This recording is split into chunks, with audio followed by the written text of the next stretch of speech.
নমস্কার প্রিয় শ্রোতা বন্ধুরা, রাধা কৃষ্ণ উইথ পিয়ালি চ্যানেলে আমি পিয়ালি আছি আজকে আপনাদের সাথে ভগবান শ্রীকৃষ্ণের মধুর বাণী তথা শ্রীমদ্ ভগবত গীতা পাঠ করে শোনানোর জন্য। প্রিয় শ্রোতা বন্ধুরা, আশা করি আপনারা সবাই ভালো আছেন এবং সুস্থ আছেন। প্রিয় শ্রোতা বন্ধুরা, ভগবান শ্রীকৃষ্ণের মধুর বাণী তথা শ্রীমদ্ ভগবত গীতা পাঠ যা সকল স্তরের ব্যক্তিদের জন্য এবং সকল ব্যক্তিদের অবশ্যই শোনা বা পড়া উচিত। প্রিয় শ্রোতা বন্ধুরা, শ্রীমদ্ ভগবত গীতা পাঠ অবশ্যই সকলের পড়া বা শোনা উচিত। শ্রীমদ্ ভগবত গীতা পাঠ যা মানুষের জীবন তথা চরিত্রকে পরিবর্তন করতে সামর্থ্য রাখে। সুতরাং প্রিয় শ্রোতা বন্ধুরা, শ্রীমদ্ ভগবত গীতা পাঠ অবশ্যই শোনা বা পড়া উচিত। প্রিয় শ্রোতা বন্ধুরা, শ্রীমদ্ ভগবত গীতা পাঠ যা আমাদের সকল ব্যক্তি বা সকল ব্যক্তি স্তরে সকল মানুষকে শোনা বা পড়া উচিত। প্রিয় শ্রোতা বন্ধুরা, শ্রীমদ্ ভগবত গীতা পাঠ অবশ্যই শুনতে থাকুন এবং আপনারা কি কোথা থেকে শ্রীমদ্ ভগবত গীতা পাঠ শুনছেন আপনাদের গুরুত্বপূর্ণ মতামত দিয়ে জানাতে ভুলে যাবেন না। প্রিয় শ্রোতা বন্ধুরা, শুনতে থাকবেন শ্রীমদ্ ভগবত গীতা পাঠ। নমস্কার প্রিয় শ্রোতা বন্ধুরা, শ্রীমদ্ ভগবত গীতার জ্ঞানযোগের চতুর্থ অধ্যায়ে ভগবান শ্রীকৃষ্ণ 22 নং শ্লোকে কি বলেছেন আসুন তার ব্যাখ্যা করি। ভগবান শ্রীকৃষ্ণ 22 নং শ্লোকে বলছেন, যদিচ্ছা লাভ সন্তুষ্ট দান্থ ত্রিত বিমৎসর সম সিদ্ধাবসিদ্ধ চ কৃতাপি ন নিবোধতে। প্রিয় শ্রোতা বন্ধুরা, ভগবান শ্রীকৃষ্ণ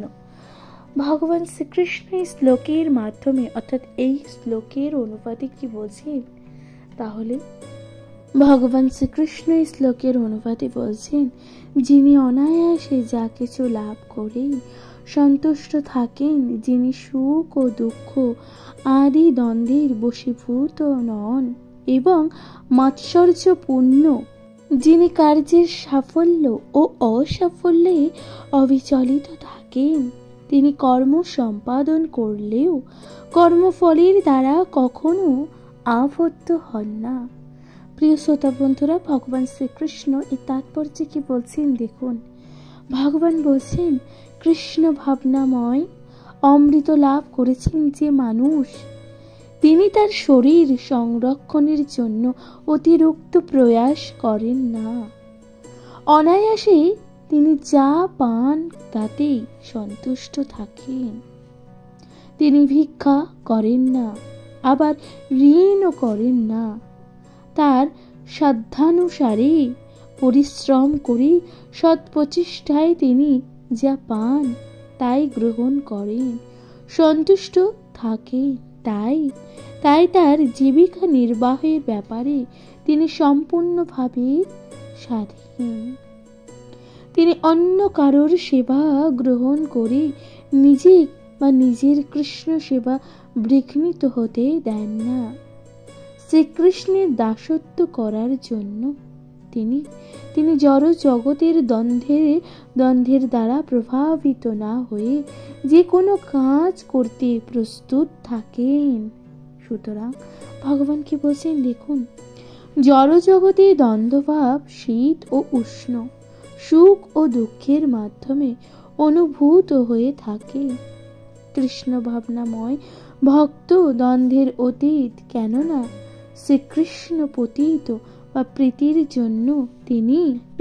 জন্য তিনি কোনো কিছুই করতে দ্বিধাবোধ করেন না। তাই সাফল্য ও ব্যর্থতায় তিনি সমভাবাপন্ন। প্রিয় শ্রোতা বন্ধুরা, তাই ভগবান শ্রীকৃষ্ণ বলেছেন, পূর্ণরূপে যিনি ভগবত তত্ত্ব জ্ঞান লাভ করেছেন তার মধ্যে এই সমস্ত লক্ষণগুলি প্রকট হয়। প্রিয় শ্রোতা বন্ধুরা, তাহলে এখানেই সমাপ্ত হচ্ছে 22 নং শ্লোক। আশা করছি আপনারা তা বুঝতে পারছেন। এরপর আপনাদের সাথে পাঠ করে শোনাচ্ছি 23 নং শ্লোক। ভগবান শ্রীকৃষ্ণ এই শ্লোকে কি বলেছেন আসুন তার ব্যাখ্যা করা যাক। নমস্কার প্রিয় শ্রোতা বন্ধুরা, শ্রীমদ্ ভগবত গীতার 23 নং শ্লোকে ভগবান শ্রীকৃষ্ণ কি বলছেন, আসুন তার ব্যাখ্যা করা যাক। ভগবান বলছেন, দেখুন, যে গত সঙ্গস্য মুক্তস্য জ্ঞানাবস্থিত চেতস যক্ষয়া চরত কর্ম সমগ্রং প্রবিলিয়তে। প্রিয় শ্রোতা বন্ধুরা, ভগবান শ্রীকৃষ্ণ এই শ্লোকের মাধ্যমে কি বলেছেন দেখুন। ভগবান শ্রীকৃষ্ণ শ্লোকের অনুপাতে বলেছেন, জড় প্রকৃতির গুণের প্রভাব থেকে মুক্ত চিন্ময় জ্ঞান ও নিষ্ঠ ব্যক্তি যজ্ঞের উদ্দেশ্যে যে কর্ম সম্পাদন করেন, সেই সকল কর্ম সম্পূর্ণরূপে লয় প্রাপ্ত হয়। তাৎপর্য, ভগবান শ্রীকৃষ্ণ শ্লোকে তাৎপর্য কি বলছেন? ভগবান বলছেন, কৃষ্ণ ভক্তি লাভ করে যখন কেউ দ্বন্দ্ব ভাব থেকে মুক্ত হন, তখন তিনি প্রকৃতির গুণের কুলুষ থেকে মুক্ত হন। ভগবান শ্রীকৃষ্ণের সঙ্গে তার নিত্য সম্পর্কের কথা উপলব্ধি করতে পারার ফলে তিনি মুক্ত লাভ করেন এবং তখন আর তার মন কৃষ্ণ ভাবনায় থেকে বিচলিত হয় না। তখন তিনি যা কিছু করেন তা কেবল আদি বিষ্ণু শ্রীকৃষ্ণের জন্যই করেন। তাই তার সমস্ত কাজ ও কর্ম যজ্ঞময় হয়ে ওঠে। কারণ যজ্ঞের উদ্দেশ্য হচ্ছে যজ্ঞেশ্বর বিষ্ণু শ্রীকৃষ্ণকে তুষ্ট করা। এই ধরনের সমস্ত কাজকর্ম তখন অপ্রাকৃতিক স্তরে প্রবিষ্ট হয়। তাই তাকে আর কোন কর্মফল জনিত ক্লেশ ভোগ করতে হয় না। প্রিয়তা বন্ধুরা, দেখুন ভগবান শ্রীকৃষ্ণ এই 23 নং শ্লোকে কত সুন্দরভাবে ব্যাখ্যা করেছে। আশা করছি তা আপনারা বুঝতে পারছেন। প্রিয়তা বন্ধুরা, ভগবান শ্রীকৃষ্ণের মধুর বাণী শুনতে থাকুন। এরপর আপনাদের সাথে পাঠ করে শোনাচ্ছি 24 নং শ্লোক। ভগবান শ্রীকৃষ্ণ এই শ্লোকে কি বলছেন, আসুন তার ব্যাখ্যা করি।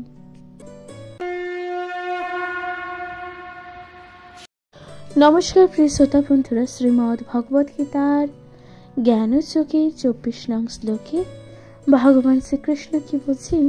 ভগবান শ্রীকৃষ্ণ 24 নং শ্লোকে কি বলেছেন, আসুন তার ব্যাখ্যা করা যাক। ভগবান বলছেন, ব্রহ্মা পর্ণং ব্রহ্মা হবি ব্রহ্মাণ্যহুতম ব্রহ্মেব তেন গন্তব্যং ব্রহ্ম কর্ম সমাধিনা। প্রিয় শ্রোতা বন্ধুরা, ভগবান শ্রীকৃষ্ণ এই শ্লোকের অনুবাদে কি বলছেন? অনুবাদে বলছেন, যিনি কৃষ্ণ ভাবনায় সম্পূর্ণভাবে মগ্ন, তিনি অবশ্যই চির জগতের উন্নীত হবেন।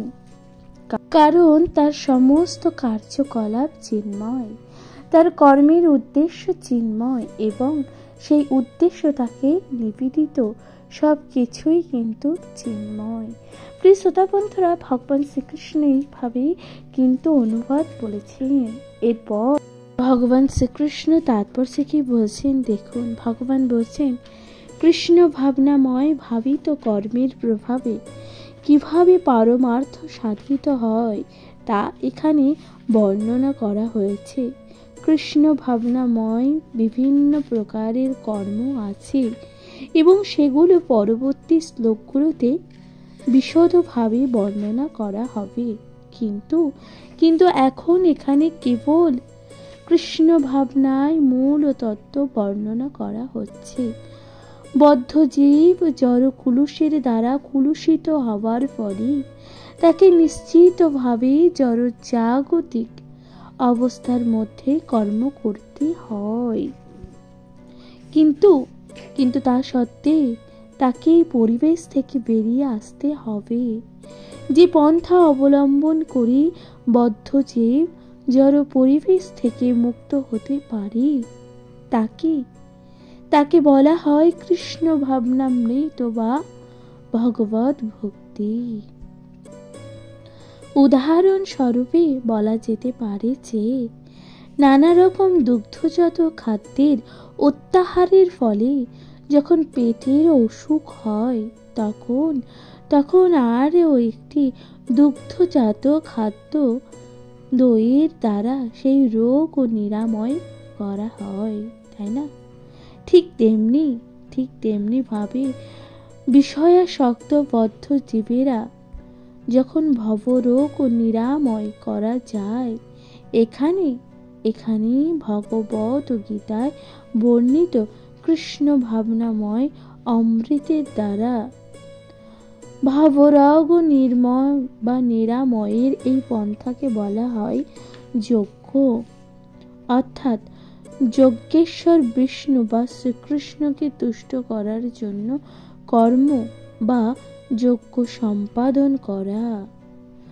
জড় জগতের কার্যকলাপ যত বেশি করে কৃষ্ণ ভাবনায় অথবা বিষ্ণুর জন্য কেবল অনুষ্ঠিতই হয়। সম্পূর্ণ অভিনিষ্ঠতার জন্য বা ফলে তত বেশি করে জড় পরিবেশের চিন্ময় তত্ত্ব লাভ করতে থাকে। ব্রহ্ম বলতে বোঝায় চিন্ময়, অর্থাৎ ব্রহ্ম বলতে কি বোঝায়? চিন্ময়। ভগবান হচ্ছেন ব্রহ্ম বা চিন্ময় এবং তার দেহ নির্গত রশ্মি ছটাকে বলা হয় ব্রহ্মজ্যোতি। বিশ্ব চরাচরে সব কিছুই এই ব্রহ্মজ্যোতিতে অবস্থিত, কিন্তু সেই জ্যোতি মায়া অথবা ইন্দ্রিয় তৃপ্তির দ্বারা আচ্ছাদিত হয়ে পড়লে তাকে বলা হয় জড়। এই জড় আবরণের কৃষ্ণ ভাবনার প্রভাবে অচিরেই উন্মোচিত করা যায়। তাই কৃষ্ণ ভাবনায় ভাবিত হয়ে আমরা যখন কোনো কিছু উৎসর্গ করি তখন অর্পণ বা হবি বা অগ্নি হোতা ও ফল সব কিছুই একত্রে এই তত্ত্বে পর্যবেসিত হয়। ব্রহ্ম অথবা পরম তত্ত্ব পরম তত্ত্ব যখন মায়ার দ্বারা আচ্ছাদিত হয়ে পড়ে তখন তাকে জড় বলে মনে হয়। আবার এই জড় পদার্থ দিয়ে যখন পরম তত্ত্ব বা ভগবানের সেবা করা হয় তখন তা আবার চিন্ময়ত্ব প্রাপ্ত হয়। কৃষ্ণ ভাবনায় জড় চেতনাকে ব্রহ্ম অথবা পরম স্তরে উন্নীত করা একটি পন্থা।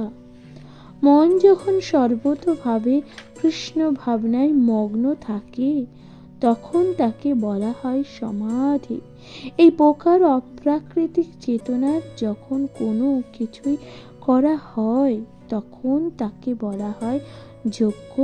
এই চিন্ময় চেতনা অর্পণ ও অর্পিত হবি অগ্নি হোতা ও ফল বা অন্তিমে লাভ সবই ব্রহ্মময় হয়ে ওঠে। সেটি হচ্ছে কৃষ্ণ ভাবনার পদ্ধতি। প্রিয় শ্রোতা বন্ধুরা, ভগবান শ্রীকৃষ্ণ ঠিক এইভাবে কিন্তু বর্ণনা করেছেন 24 নং শ্লোকের। আশা করছি আপনাদের এই 24 নং শ্লোকটি ভালো লেগেছে। প্রিয় শ্রোতা বন্ধুরা, এরপর আপনাদের সাথে পাঠ করে শোনাচ্ছি 25 নং শ্লোক। ভগবান শ্রীকৃষ্ণ এই শ্লোকে কি বলছেন আসুন ভগবান শ্রীকৃষ্ণ 25 নং শ্লোকে কি বলছেন আসুন তার ব্যাখ্যা করা যাক। নমস্কার প্রিয় শ্রোতা বন্ধুরা, শ্রীমদ্ ভগবত গীতার 4th অধ্যায়ের জ্ঞানযোগের আজকে আলোচ্য বিষয় হচ্ছে 25 নং শ্লোক। ভগবান শ্রীকৃষ্ণ এই 25 নং শ্লোকে কি বলেছেন আসুন তার ব্যাখ্যা করি। প্রিয় শ্রোতা বন্ধুরা, ভগবান শ্রীকৃষ্ণ এই 25 নং শ্লোকে বলছেন দৈবমে বাপরি যজ্ঞ যোগিনী পর্যপাসতি ব্রহ্মাগ্না পপরে যজ্ঞ যজ্ঞে নৈ বপু জুহতি। প্রিয় শ্রোতা বন্ধুরা, তাহলে ভগবান শ্রীকৃষ্ণ এই শ্লোকের অনুবাদে কি বলছেন দেখুন। ভগবান বলছেন, অনুবাদে বলছেন, কোনো কোনো যোগী দেবতারা বা দেবতাদের উদ্দেশ্যে যজ্ঞ করার মাধ্যমে তাদের উপাসনা করেন, আর অন্য অন্য অনেক ব্রহ্মরূপ ও অগ্নিতে সব কিছু অর্পণ করার মাধ্যমে যজ্ঞ করেন। প্রিয় শ্রোতা বন্ধুরা, ভগবান শ্রীকৃষ্ণ ঠিক এইভাবেই বলেছেন। এরপর তাৎপর্যে কি বলছেন দেখুন, ভগবান তাৎপর্যে বলছেন, পূর্বের বর্ণনা অনুসারে কৃষ্ণ ভাবনায় ভাবিত হয়ে যিনি তার কর্তব্য পালন করেন তাকে বলা হয় সর্বশ্রেষ্ঠ যোগী। কিন্তু এমন অনেক মানুষ আছেন যারা দেব উপাসনা করার জন্য অনুরূপ যজ্ঞের অনুষ্ঠান করেন। আবার অনেক আছেন যারা ব্রহ্ম অথবা ভগবানের নির্বিশেষ সত্তার উদ্দেশ্যে সবকিছুই উৎসর্গ করেন। সুতরাং বিভিন্ন স্তরের জন্য বিভিন্ন ধরনের যজ্ঞের অনুষ্ঠান আছে। ভগবান তাই বলছেন, এই ধরনের বিভিন্ন অনুষ্ঠাতার দ্বারা অনুষ্ঠিত যজ্ঞ সমূহ বাহ্যিকভাবে ভিন্ন ভিন্ন বলে চিহ্নিত হয়ে থাকে। বাস্তবিক পক্ষে যজ্ঞ সম্পাদন কেবল ভগবান শ্রীবিষ্ণুকেই তুষ্ট করার জন্যই, এবং বিষ্ণুর আরও এক নাম হচ্ছে যজ্ঞ। প্রিয় শ্রোতা বন্ধুরা, তাহলে ভগবান শ্রীকৃষ্ণ কি বলছেন দেখুন, শ্রীবিষ্ণুর আরেকটি নাম এখানে কিন্তু যজ্ঞ বলা হচ্ছে, তাই না? ভগবান শ্রীকৃষ্ণ এরপর বলছেন, সমস্ত যজ্ঞ অনুষ্ঠানকে দুটি ভাগে ভাগ করা যায়। তার একটি জড় সুখ ও স্বাচ্ছন্দ্য লাভের জন্য এবং অন্যটি ভগবানকে জানবার জন্য। প্রিয় শ্রোতা বন্ধুরা, ভগবান শ্রীকৃষ্ণ কি বলছেন দেখুন, যে এই যে যজ্ঞ অনুষ্ঠান এগুলোকে কিন্তু দুটি ভাগে ভাগ করা যায়। একটি হচ্ছে যজ্ঞ সমূহকে বোঝার জন্য, এবং অন্য আরেকটি হচ্ছে যজ্ঞ সমূহ এই যে বাহ্যিক ভিন্ন ভিন্ন দিকগুলো তা চিহ্নিত করার জন্য। বাস্তবিক পক্ষে যজ্ঞ সম্পাদন কেবল ভগবান শ্রীবিষ্ণুকে তুষ্ট করার জন্যই, এবং বিষ্ণুর আরেক নাম হচ্ছে যজ্ঞ। সমস্ত যজ্ঞ অনুষ্ঠানকে দুটি ভাগে বিভক্ত করা যায়। তা একটি হচ্ছে জড় সুখ স্বাচ্ছন্দ্য লাভের জন্য, অন্যটি হচ্ছে ভগবানকে জানবার জন্য।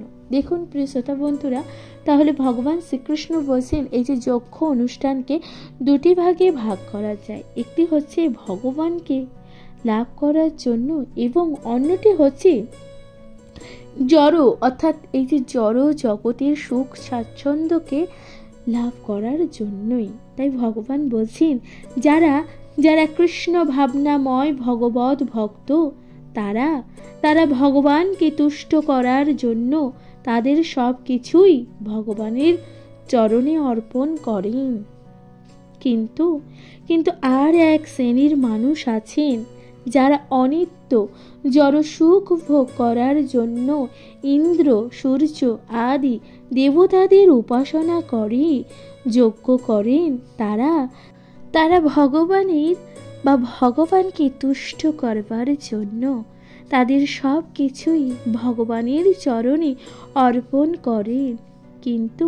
কিন্তু আরেক শ্রেণীর মানুষ আছেন যারা অনিত্য জড় সুখ ভোগ করবার জন্য ইন্দ্র আদি ও সূর্য দেবতাদের উপাসনা করেন এবং যজ্ঞ করেন। আর যারা নির্বিশেষবাদী তারা নির্বিশেষ ব্রহ্মজ্যোতিকে তাদের সত্তা বিলীন করবার মাধ্যমে যজ্ঞ সম্পাদন করেন। দেবতারা পরমেশ্বর ভগবানের দ্বারা নিয়োজিত শক্তিশালী জীব সমূহ, যারা অগ্নি বায়ু ও জল আদি ব্রহ্মাণ্ডের বিভিন্ন শক্তির পর্যবেক্ষণ ও পরিচালক।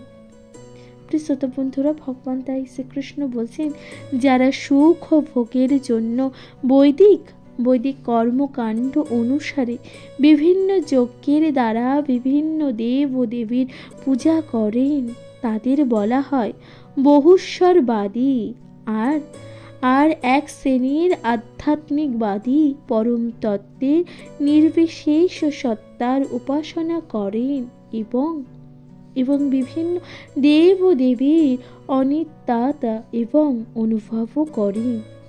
ব্রহ্মজ্যোতিতে তাদের পৃথক সত্তা উপসর্গ বলে বা করে ব্রহ্মলীন হয়ে যান। এই সমস্ত নির্বিশেষবাদীরা ব্রহ্মতত্ত্বের চিন্ময় স্বরূপ উপলব্ধির জন্য দার্শনিক মনোধর্মের পন্থা অবলম্বন পূর্বক কাল যাপন করেন। পক্ষান্তরে সকাম কর্মীরা ইন্দ্রিয় তৃপ্তি সাধনের জন্য তাদের জাগতিক সম্পদ উৎসর্গ করেন। আর নির্বিশেষবাদীরা ব্রহ্মে বিলীন হয়ে যাবার জন্য তাদের জড় উপাধি সমূহ উৎসর্গ করেন। নির্বিশেষবাদীদের কাছে যজ্ঞাগ্নি হচ্ছেন পরম ব্রহ্ম এবং ব্রহ্মাগ্নিতে তাদের অস্তিত্বের আহুতি হচ্ছে যজ্ঞাপর্ণ। কিন্তু অর্জুনের মতে কৃষ্ণ ভাবনাময় ভক্ত শ্রীকৃষ্ণের সন্তোষ বিধানের জন্য সর্বস্ব অর্পণ করেন এবং এভাবেই তার সমস্ত জাগতিক সম্পদ এমনকি তার আত্মস্বরূপ ও ভগবানের শ্রীচরণে সমর্পণ করেন। এভাবেই কৃষ্ণ ভক্তই হচ্ছেন সর্বশ্রেষ্ঠ যোগী। কিন্তু তিনি কখনোই তার স্বরূপের বিনাশ সাধন করেন না। প্রিয় শ্রোতা বন্ধুরা, তাহলে এখানেই সমাপ্ত হচ্ছে 25 নং শ্লোক। আশা করছি আপনারা তা বুঝতে পেরেছেন। এই 25 নং শ্লোক প্রিয় শ্রোতা বন্ধুরা, এরপর আপনাদের সাথে পাঠ করছি 26 নং শ্লোক। অবশ্যই তা শুনতে থাকুন।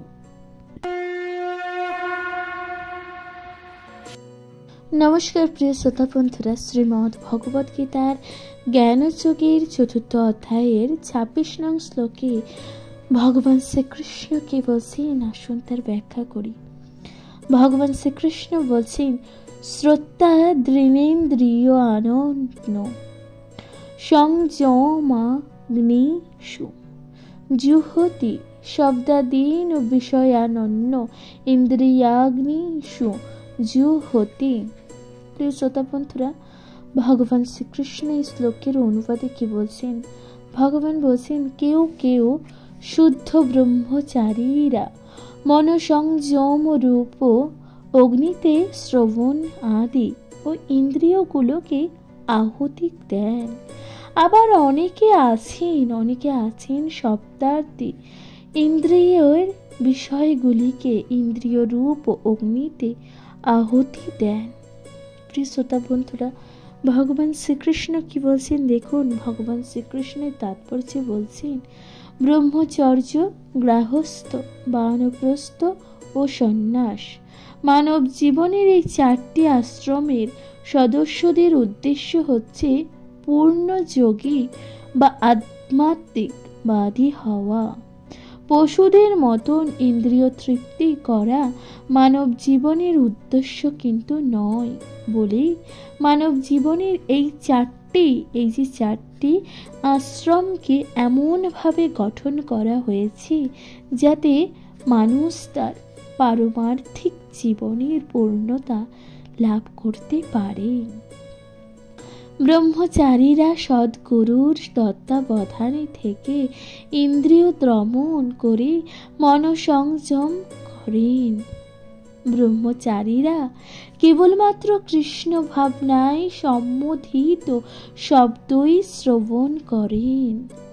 জ্ঞান আহরণ করবার প্রধান উপায় হচ্ছে শ্রবণ। তাই প্রকৃত ব্রহ্মচারী সর্বক্ষণ হরে নাম কীর্তন, পরমেশ্বর ভগবানের মহিমা শ্রবণ ও কীর্তনে মগ্ন থাকেন। তিনি কখনো লৌকিক আলোচনা বা গ্রাম্য কথা শ্রবণ করেন না। তাই ব্রহ্মচারী সর্বক্ষণ ভগবানের দিব্য নাম শ্রবণ ও কীর্তন করেন। প্রিয় শ্রোতা বন্ধুরা, দেখুন এখানে ভগবানের যে দিব্য নাম, তা কি বলছে হরে কৃষ্ণ কৃষ্ণ কৃষ্ণ হরে হরে, হরে রাম রাম রাম হরে হরে। প্রিয় শ্রোতা বন্ধুরা, তাহলে ভগবান হরে কৃষ্ণ কথাটি বলেছেন। তেমনি আবার গৃহস্থ যিনি ইন্দ্রিয় তৃপ্তি করার অনুভূতি লাভ করেছেন, তিনি অত্যন্ত সাবধানতার সঙ্গে সেই কার্যে লিপ্ত হন। যৌন সঙ্গ, মাদক দ্রব্য সেবন, আমিষ আহার ইত্যাদির প্রতি মানব সমাজের একটি স্বাভাবিক প্রবণতা রয়েছে, কিন্তু সংযমী গৃহস্থ মৈথুনাদি বিষয় বা ইন্দ্রিয় তর্পণে কখনোই অনিয়ন্ত্রিতভাবে প্রবৃত্ত হন না। তাই প্রতিটি সভ্য সমাজেই ধর্মীয় জীবনের ভিত্তিতে বিবাহিত প্রচলন দেখা যায়, কারণ সেটি সংযত যৌন জীবন যাপনের উপায়। এই ধরনের সংযত এবং আসক্তি রহিত কামও এক প্রকার যোগ্য, কারণ তার মাধ্যমে সংযমী গৃহস্থী বা বিষয়ভোগোন্মুখ প্রবৃত্তিকে পারমার্থিক জীবনের মহৎ উদ্দেশ্যের কাছে উৎসর্গ করেন। প্রিয় শ্রোতা বন্ধুরা, ভগবান শ্রীকৃষ্ণ ঠিক এইভাবে কিন্তু ব্যাখ্যা করেছেন, এত সুন্দরভাবে বলেছেন। 26 নং শ্লোক। আশা করছি এই শ্লোকটি আপনাদের ভালো লেগেছে এবং আপনারা কে কোথা থেকে শ্রীমদ্ ভগবদ গীতা পাঠ শুনছেন অবশ্যই আপনাদের গুরুত্বপূর্ণ মতামত দিয়ে জানাতে ভুলে যাবেন না। প্রিয় শ্রোতা বন্ধুরা, তাহলে শুনতে থাকুন শ্রীমদ্ ভগবদ গীতা পাঠ। ভগবান শ্রীকৃষ্ণ 27 নং শ্লোকে কি বলছেন, আসুন তা শুনি।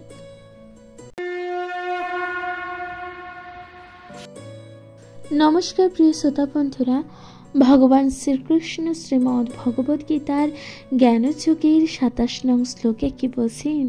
ভগবান বলছেন, সর্বান্দ্রিয় কর্মাণি প্রাণ কর্মাণি চাপরে আত্মসংযম যৌমাগ্ন জুহতি জ্ঞান দীপতি। প্রিয় শ্রোতা বন্ধুরা, ভগবান শ্রীকৃষ্ণ এই শ্লোকের অনুবাদে কি বলছেন? অনুবাদে বলছেন, যার মন ও ইন্দ্রিয় সংযমের মাধ্যমে আত্মজ্ঞান লাভের প্রয়াসী, তারা তাদের সমস্ত ইন্দ্রিয়ের কার্যকলাপ ও প্রাণবায়ু জ্ঞানের দ্বারা প্রদীপ্ত ও আত্মসংযম রূপ অগ্নিতে আহুতি দেন। প্রিয় শ্রোতা বন্ধুরা, ভগবান শ্রীকৃষ্ণ তো সুন্দরভাবে বলেছেন। ভগবান এরপর তাৎপর্যে কি বলছেন, আসুন তার ব্যাখ্যা করা যাক। ভগবান শ্রীকৃষ্ণ তাৎপর্যে বলছেন, ভগবান শ্রীকৃষ্ণ এই শ্লোকের তাৎপর্যে বলছেন, এই শ্লোকে পতঞ্জলি প্রণীত যোগ পদ্ধতির কথা বলা হয়েছে। পতঞ্জলির যোগ সূত্রে আত্মাকে প্রত্যগাত্মা ও পরাগাত্মা নামে অভিহিত করা হয়েছে। আত্মা যখন ইন্দ্রিয় সুখ ও ভোগের প্রতি আসক্ত থাকে তখন তাকে বলা হয় পরাগাত্মা, কিন্তু যখন জীবাত্মা ওই ধরনের ইন্দ্রিয় সুখ ও ভোগের প্রতি আসক্তি রহিত হয় তখন তাকে বলা হয় প্রত্যগাত্মা।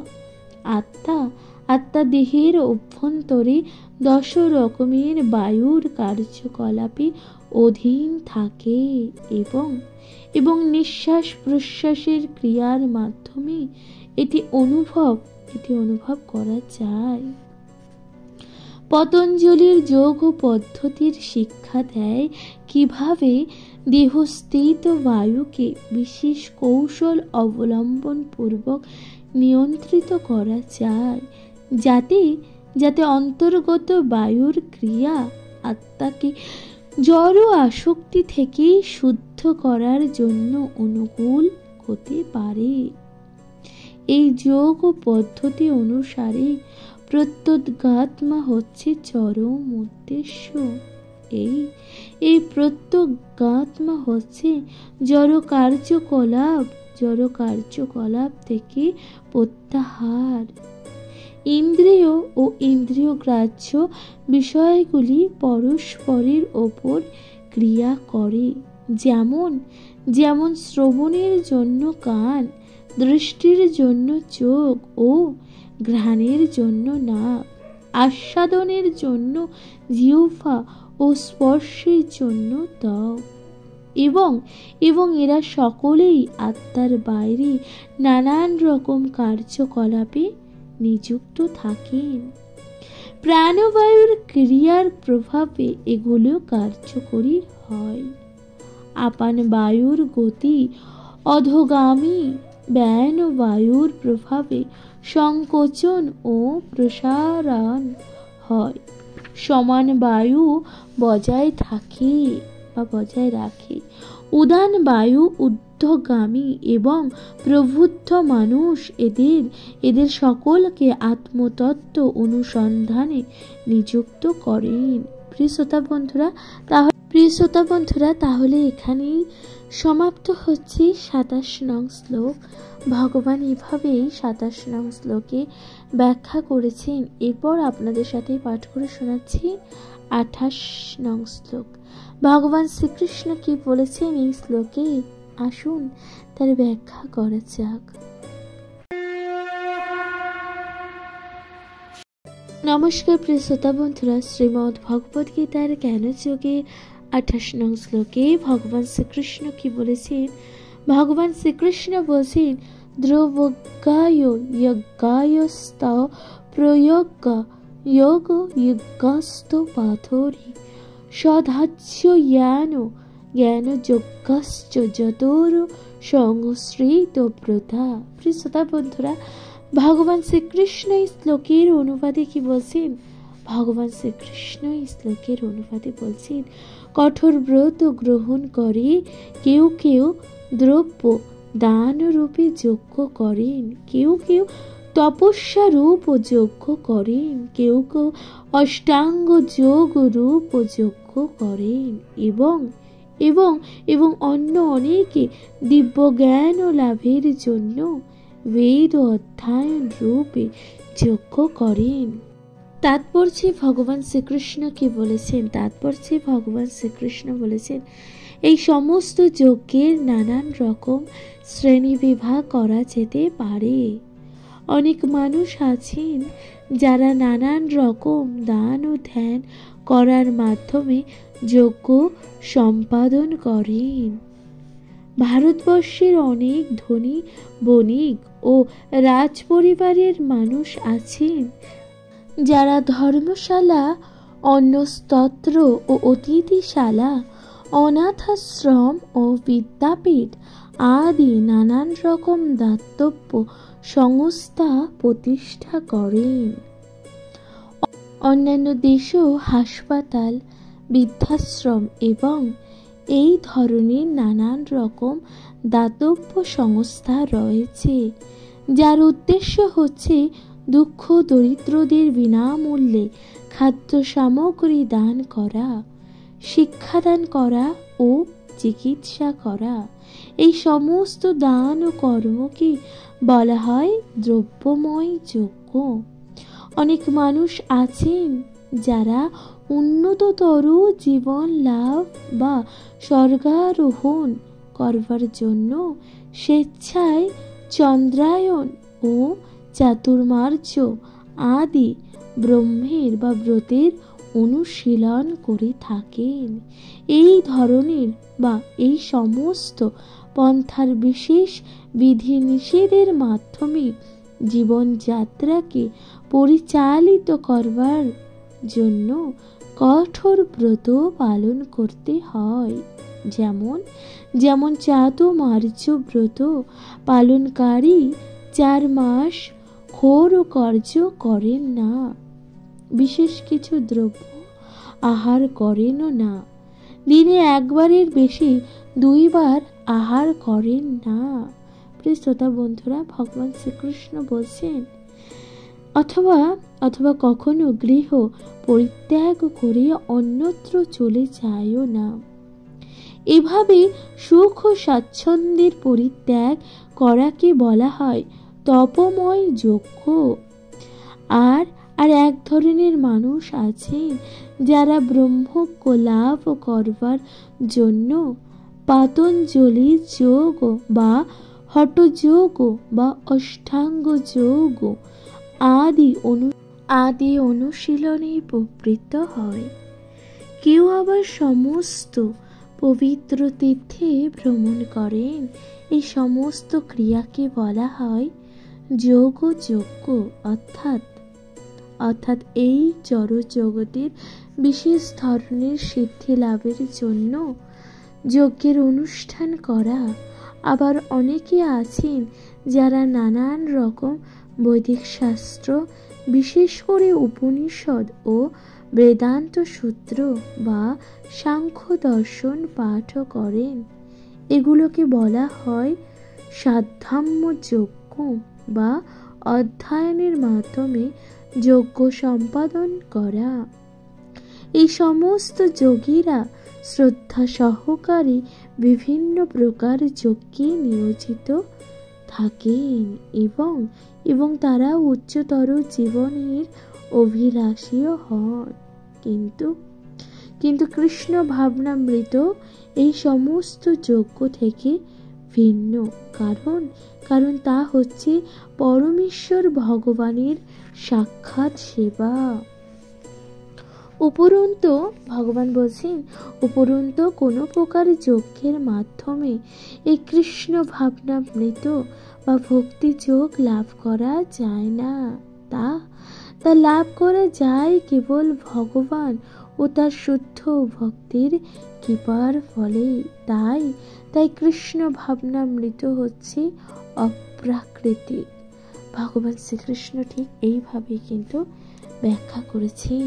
প্রিয় শ্রোতা বন্ধুরা, আশা করছি আপনাদের 28 নং শ্লোক ভালো লেগেছে। এখানেই সমাপ্ত হচ্ছে 28 নং শ্লোক। প্রিয় শ্রোতা বন্ধুরা, আপনারা অনুগ্রহ করে শুনতে থাকুন। এরপরে পরবর্তী শ্লোক হচ্ছে 29 নং শ্লোক। ভগবান শ্রীকৃষ্ণ এই শ্লোকে কি বলছেন, আসুন তার ব্যাখ্যা করা যাক।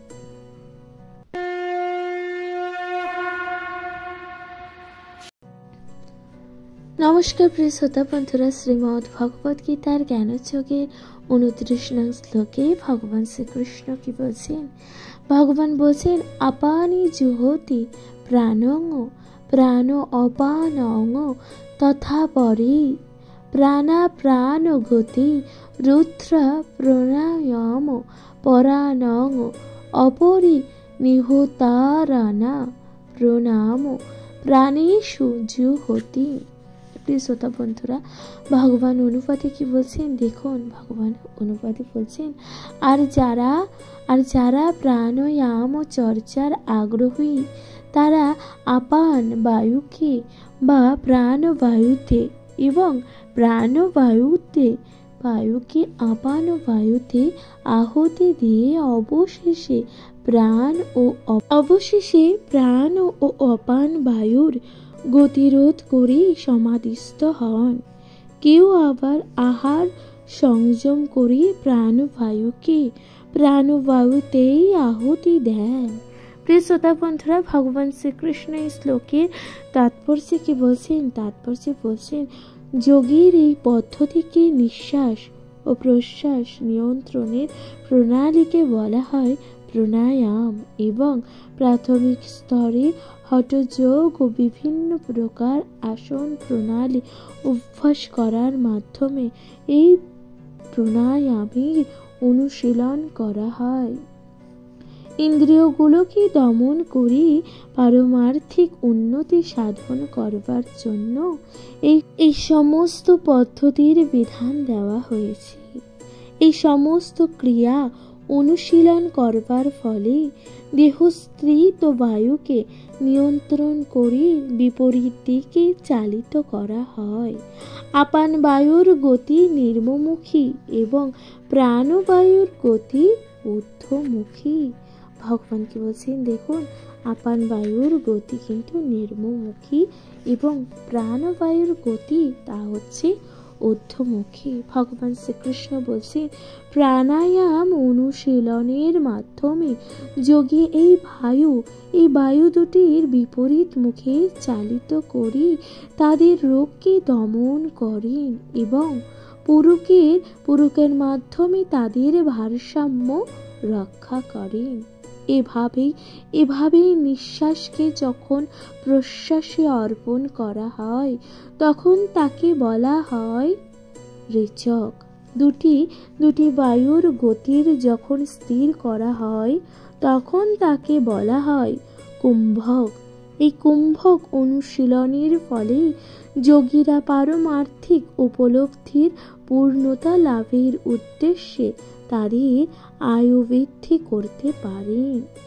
প্রবুদ্ধ যোগী এক জন্মেই পারমার্থিক উপলব্ধির চরম পূর্ণতা লাভ করতে চান, পরবর্তী জন্মের জন্য প্রতীক্ষা করতে ইচ্ছা করেন না। কুম্ভক যোগ ও সাধনার মাধ্যমে যোগীরা বহু বছর আয়ু বৃদ্ধি করে নিতে পারে, কিন্তু ভক্তি যোগী নিত্যযুক্ত কৃষ্ণ ভক্ত অপ্রাকৃতিক ভগবত প্রেম ও মগ্ন থাকার ফলে অনায়াসে তার ইন্দ্রিয়গুলোকে দমন করতে সক্ষম হন। তার ইন্দ্রিয়গুলি সর্বক্ষণ ভগবানের সেবায় নিয়োজিত থাকে। তাই তিনি অন্য কোনো বিষয়ে প্রবৃত্ত হন না। ভগবান তাই বলছেন দেখুন, সুতরাং জীবনের শেষে তিনি অনায়াসে ভগবান শ্রীকৃষ্ণের চিন্ময় স্তরে প্রবেশ করেন। বিভিন্ন যোগ ক্রিয়ার মাধ্যমে তার আয়ুকে বর্ধিত করে বহুদিন এই জড় জগতে বাস করার কোনো চেষ্টাই তিনি করেন না। অচিরেই তিনি চিন্ময় স্তরে উন্নীত হন। সে সম্বন্ধে ভগবদ্গীতায় বলা হয়েছে দেখুন, সে সম্বন্ধে ভগবদ্গীতায় কি বলেছেন মাং চ যোগ ব্যভিচারেণ ভক্তি যোগেন সেবতি সগুণান সমতীত্বদান ব্রহ্মভূয়ান কল্পতে। যিনি ভগবানের প্রতি শুদ্ধ ভক্তি স্বরূপ বা ভক্তিমূলক সেবায় নিয়োজিত থাকেন, তিনি জড় প্রকৃতির গুণগুলিকে অতিক্রম করেন এবং অচিরেই চিন্ময় স্তরে উন্নীত হন। ব্রহ্মভূত স্তর থেকে কৃষ্ণ ভাবনামৃতের শুরু হয় এবং কৃষ্ণ ভাবনায় ভাবিত মহাত্মা সর্বদাই অপ্রাকৃতিক স্তরে অধিষ্ঠিত থাকেন। এই স্তর থেকে তিনি কখনোই পতিত হন না এবং অন্তকালে অচিরেই তিনি ভগবানের চিন্ময় ধামে নিত্য লীলায় প্রবিষ্ট হন। কৃষ্ণ প্রসাদ গ্রহণ করেন বলে তিনি সর্বদাই অপ্লান হারের ফলে ইন্দ্রিয় সর্বদাই সংযত থাকেন। ভগবান বলছেন এই ইন্দ্রিয়গুলোকে সংযত না করতে পারলে কোনোভাবেই বা কোনো মতেই জড় বন্ধনের বা জড় জগতের বন্ধন থেকে মুক্ত হওয়া সম্ভব নয়, তাই না? প্রিয় শ্রোতা বন্ধুরা, ভগবান শ্রীকৃষ্ণ ঠিক এইভাবেই কিন্তু ব্যাখ্যা করেছেন। আশা করছি তা আপনাদের ভালো লাগছে। প্রিয় শ্রোতা বন্ধুরা, কোথা থেকে আপনারা শ্রীমদ্ ভগবত গীতা পাঠ শুনছেন অবশ্যই আপনাদের গুরুত্বপূর্ণ মতামত দিয়ে জানাতে ভুলে যাবেন না। শুনতে থাকুন শ্রীমদ্ ভগবত গীতা পাঠ। ভগবান শ্রীকৃষ্ণ 30 নং শ্লোকে কি বলছেন? আসুন তার ব্যাখ্যা করা যাক।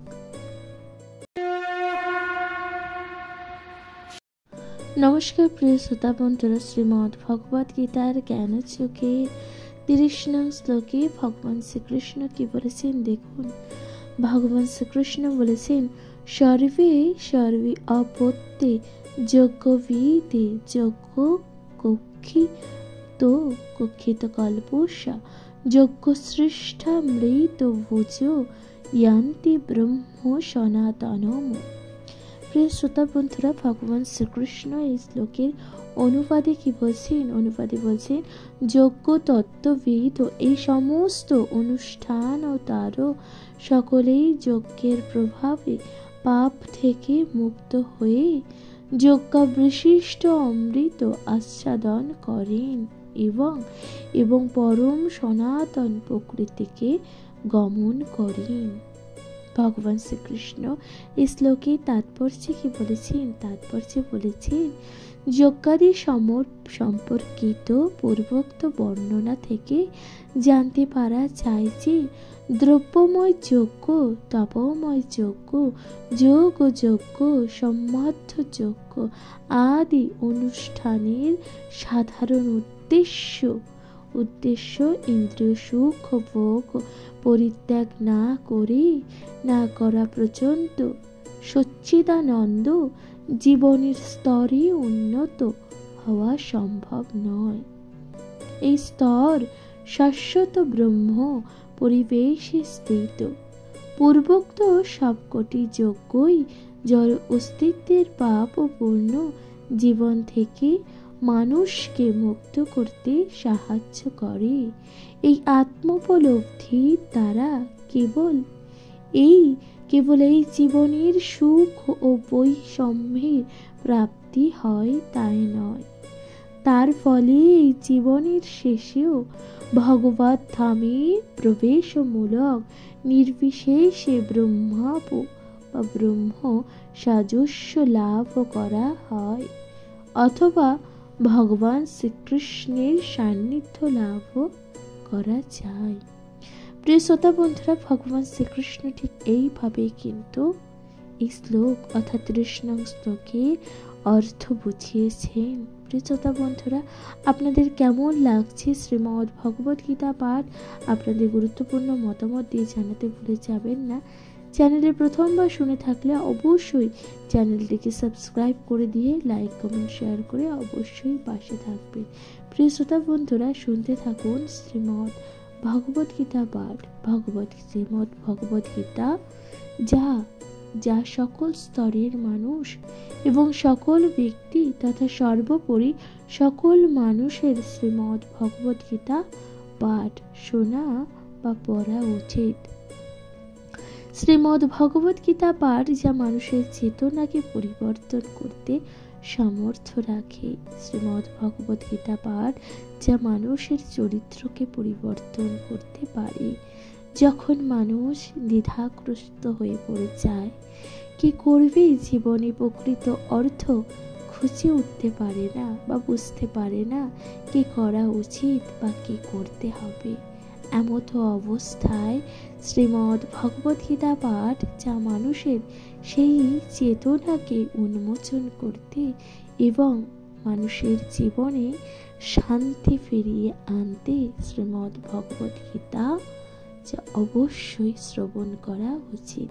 প্রিয় শ্রোতা বন্ধুরা, শ্রীমদ্ ভগবদ গীতা যা কখনো কোনো ব্যক্তি বা বিশেষ কোনো মানুষ, বিশেষ কোনো ব্যক্তি বা বিশেষ কোনো সম্প্রদায় জন্য এই শ্রীমদ্ ভগবদ গীতা রচিত হয়নি। শ্রীমদ্ ভগবদ গীতা পুস্তক যা সকল স্তরের মানুষ, সকল ব্যক্তি এবং সকল সম্প্রদায় মানুষের জন্যই কিন্তু রচিত হয়েছে। প্রিয় শ্রোতা বন্ধুরা, তাহলে অবশ্যই শুনতে থাকুন শ্রীমদ্ ভগবদ গীতা পাঠ। প্রিয় শ্রোতা বন্ধুরা, শ্রীমদ্ ভগবদ গীতা পাঠ আপনারা কে কোথা থেকে শুনছেন আপনাদের গুরুত্বপূর্ণ মতামত দিয়ে জানাতে ভুলে যাবেন না।